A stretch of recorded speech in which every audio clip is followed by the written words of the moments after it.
the fear of breaking something. Imagine what the kind of architecture redesign Amazon did. It's one of in another startup or some company. That kind of architecture, the first question will be, what if I break something? Of course, something will break if you do not follow the right way of refactoring. But sometimes when people want to refactor something huge, they people you must have seen this kind of meme. If it works, don't touch it, right? So first thing would be like, why do you want to do it? It's working. And the question is, if you break it, how can I make sure when I'm proposing such kind of architecture change, how can I make sure I have some kind of my points where I can say, you know what, I will do this XYZ things so that this migration will be smooth. Or in worst case, if it doesn't pan out, I can roll back. So what would be your advice for someone to be brave, but at the same time be cautious? Well, of course, never break things easy, right? Mhm. That's the advice, right? That's kind of just don't break it. No, obviously, I'm kidding. We could get to a point to make those guarantees, right? If you build a bridge, you can't just build a bridge and tell people, okay, take your trucks, go over that, and if it breaks, we'll just rebuild it. No worries. Mhm. The difference is this. We are now with software. That's my opinion. The difference between software and between building those physical things is in software, it is a lot cheaper to make changes. Most of the time, most of the time, not all the time. It's not only financially cheaper, but also in terms of what effects could it have. I told you I'm in the pharmaceutical industry. We do use a lot of software, and some things are not as easy to change. Because if there is a new drug that we make, you definitely want to be sure that it has been tested to the fullest and there are as many guarantees as one can possibly make that it actually works the way it is intended to. If you take the typical thing where there is no life-threatening condition, where we can live with a certain amount of downtime or outages, making those changes and making smaller changes more often, I think that will help us to progress faster and at higher quality. Making the change from I have a microservice to I will go for a monolith, I don't think that happens overnight. And I don't think it happened overnight with what the team at AWS Prime did. We just see the summary. Yeah. I might have missed it, but I'm not seeing how long it took them to do this. Or when they actually started doing this.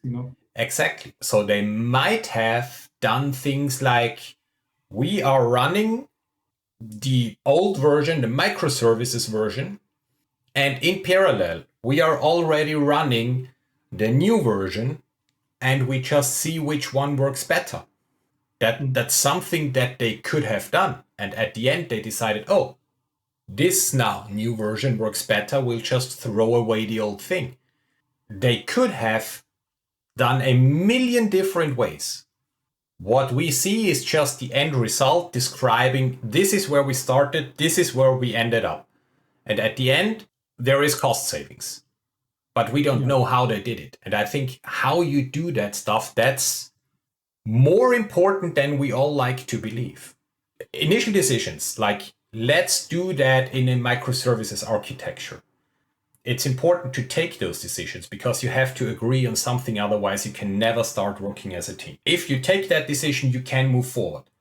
But there is nothing in software, as I said, there are exceptions. There is not a lot of things in software that keep us from changing stuff. I can have my microservices architecture and I can have a team and we run basically 3 microservices maybe. And then all of a sudden we decide, actually, maybe it should be just 2 or maybe it should be 4. What keeps me from making that change? I'm still using the same pattern that exposes microservices that should be independent of each other and that I can update independently. Whether it's 3 or 2, that's not the important question. But it's really important not to stop.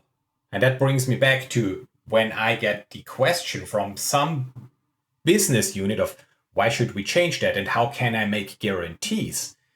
Why should we change it? If you mirror that and tell any person in business, okay, stop moving forward.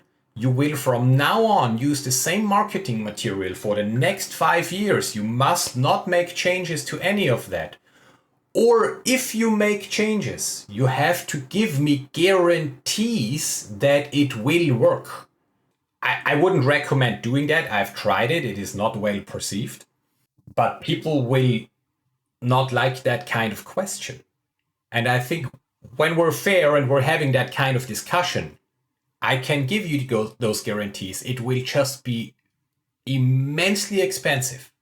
You just have to run through all the numbers. At the end of the day, it's engineering. We flew to the moon by making engineering work and calculating like all that stuff, and this was less power than an iPhone had.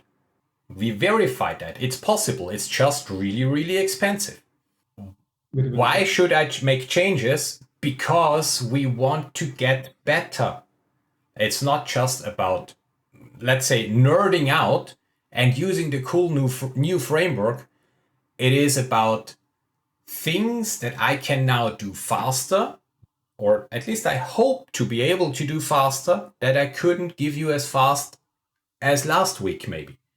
Maybe the feature took me 2 weeks to create on average, and I want to make a change. Why? Well, maybe, and that's my hope, when I'm done with my change, maybe I can give you all the features on average in a week instead of 2 weeks. That's why I should make the change. That's a very good point because